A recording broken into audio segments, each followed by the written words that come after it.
avril 1976, demi-finale de la Coupe d'Europe des clubs champions, PSV Eindhoven, AS Saint-Étienne. Premier chapitre, conserver le résultat acquis au match aller. Dans cette demi-finale de Coupe d'Europe des clubs champions, les Stéphanois se rendent à Eindhoven avec un but d'avance à préserver grâce à leur victoire 1-0 au match aller à Geoffroy Guichard sur un but de Jean-Michel Larquet à la 17e minute. A priori, c'est bien peu face à une équipe qui a marqué 15 buts en 3 matchs à domicile lors de cette compétition.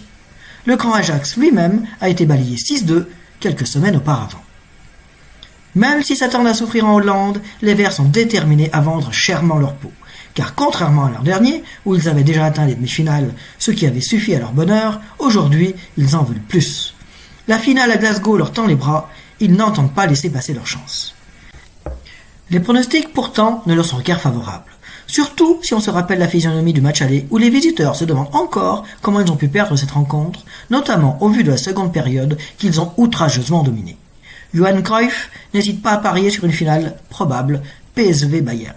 Et Kees Rijvers, l'entraîneur du PSV, ex-joueur de Saint-Étienne dans les années 1950, promet l'enfer aux hommes de Robert Herbin pour le match retour. Deuxième chapitre, les Verts pris à la gorge d'entrée. Les Hollandais prennent les Stéphanois à la gorge dès l'entame du match. Les 10 premières minutes sont terribles et Ivan Kurkovic est déjà intervenu par 3 fois pour garder sa cage inviolée sur des essais de Van de Kerkhoff, Ekström et Van der Kulen. À cet instant, on se demande à quelle sauce la SSE va être dévorée, tellement l'ouverture du score semble imminente. Mais le PSV n'a pas prévu de tomber sur un gardien en état de grâce qui met en échec toutes les tentatives locales, d'autant plus que, progressivement, les débats paraissent s'équilibrer. Eindhoven a peut-être déjà laissé passer sa chance, car il ne propose plus désormais qu'un jeu stéréotypé, abusant des grandes balles vers l'avant à destination d'Ekström, son géant suédois, 1m90 et 50 cm de détente sèche. Ce dernier devient l'élément le plus dangereux, et Osvaldo Piazza est obligé d'utiliser toutes sortes d'expédients pour le neutraliser, allant jusqu'à baisser son short sur les coups de pied arrêtés. Sentant le danger, Kurkovic a d'ailleurs décidé de s'en occuper personnellement. Lors d'une sortie aérienne, il percute violemment du coude le visage de l'attaquant suédois. L'a-t-il fait intentionnellement ? Aujourd'hui, on peut honnêtement se poser la question, même si le gardien yougoslave a toujours nié avoir voulu le blesser volontairement. En tout cas, sa blessure arrange bien les choses, car Ekström est obligé de céder sa place à la mi-temps, et son remplaçant, le joker de luxe Darcy, n'aura pas le même rayonnement. Au contraire, les Verts s'organisent de mieux en mieux et commencent à mettre la pression sur la défense du PSV. Sur une talonnade d'Hervé Révelli, Dominique Rocheteau assène une frappe limpide qui vient mourir à côté du montant. À son tour, Patrick Révelli expédie un missile qui prend la direction de la lucarne, et c'est cette fois le gardien hollandais Van Beveren qui est obligé de s'employer pour détourner miraculeusement le ballon. 0-0 à la pause, tout est encore possible. Troisième chapitre, une deuxième mi-temps et direction le paradis. Dès le retour des vestiaires, le PSV se rue de nouveau à l'attaque, mais toujours de manière désordonnée. Des espaces se libèrent et la SSE, qui joue toujours aussi intelligemment, espère bien en profiter. À la 49e minute, justement, sur un contre, Jean-Michel Larquet sert Hervé Révelli. Ce dernier a vu Rocheteau démarquer. Il lui adresse un centre impeccable et l'Ange Vert ne se prive pas pour fusiller Van Beveren à bout portant. Malheureusement, l'arbitre, M. Taylor, refuse ce but qui paraissait valable pour un hors-jeu peu évident.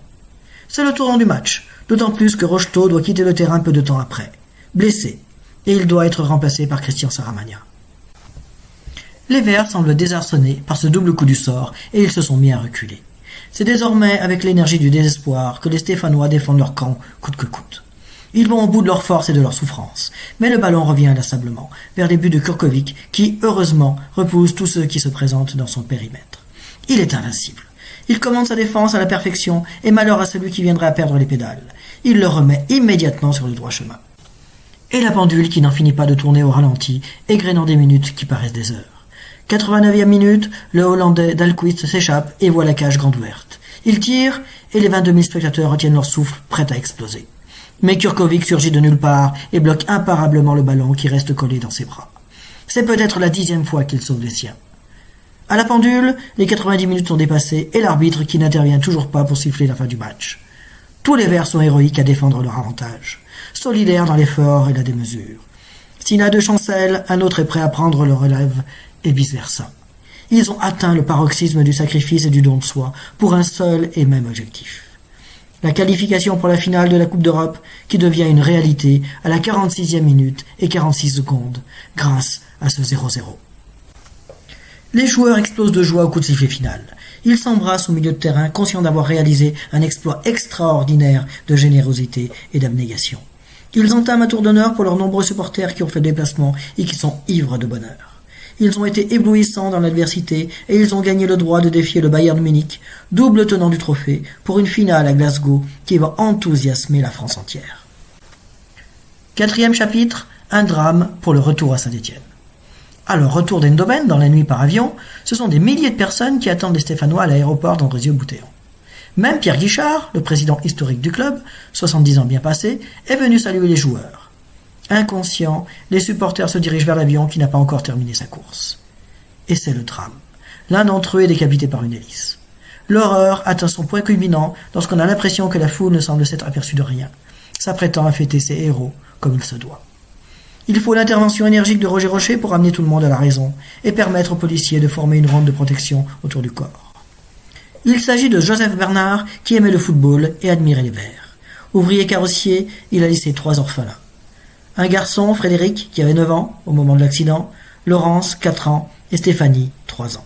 3 enfants pour qui les joueurs stéphanois se sont cotisés afin d'assurer leur avenir. La fête est terminée avant d'avoir réellement commencé. Les joueurs avaient l'intention de célébrer ensemble leur exploit jusqu'au petit matin, mais devant la gravité de la situation, le cœur n'y est plus, et chacun s'en retourne chez lui avec quand même le sentiment du devoir accompli.